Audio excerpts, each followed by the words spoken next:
SIT విచారణకు హాజరయ్యారు నటుడు తరుణ్. డ్రగ్స్ కేసులో నోటీసులు అందుకున్న తరుణ్ ఇవాళ ఉదయం 9:10 అబ్కారీ కార్యాలయానికి చేరుకున్నారు. ఉదయం 8:45 ఎమ్మెల్యే కాలనీలోని తన నివాసం నుంచి బయలుదేరిన తరుణ్ అధికారులు చెప్పిన టైం కంటే ముందే సిట్ కార్యాలయానికి వచ్చారు. తరుణ్తో ఆయన తండ్రి చక్రపాణి ఎక్సైజ్ కార్యాలయానికి చేరుకున్నారు.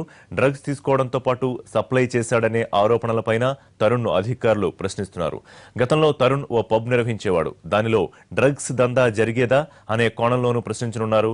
ఇక తరుణ్ సినీ కెరీర్ పైన అధికారులు ప్రశ్నావళి రూపొందించారు. కొన్నాళ్లుగా తరుణ్ కు హిట్ లేదు, చెప్పుకోదగ్గ అవకాశాలు లేవు. అయినా తరుణ్ లావిష్ లైఫ్ అనుభవించడంపై ప్రశ్నల వర్షం కురవనున్నట్లు తెలుస్తోంది.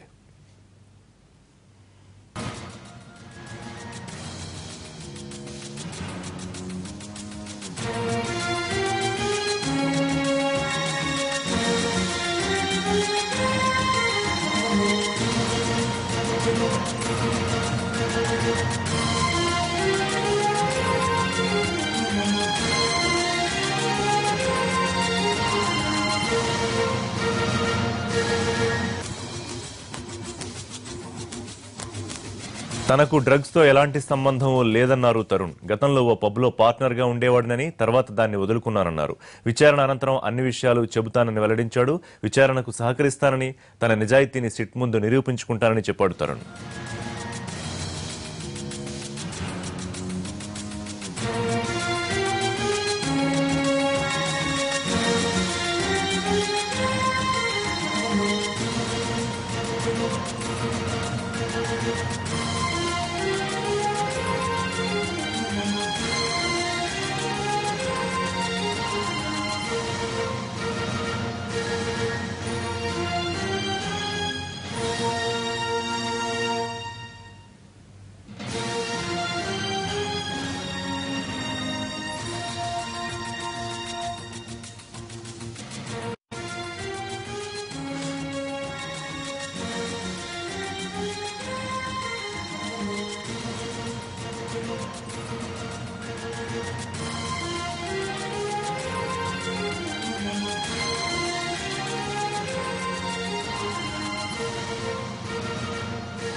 నగరంలో డ్రగ్స్ వ్యవహారానికి పబ్సే అడ్డాగా మారాయా?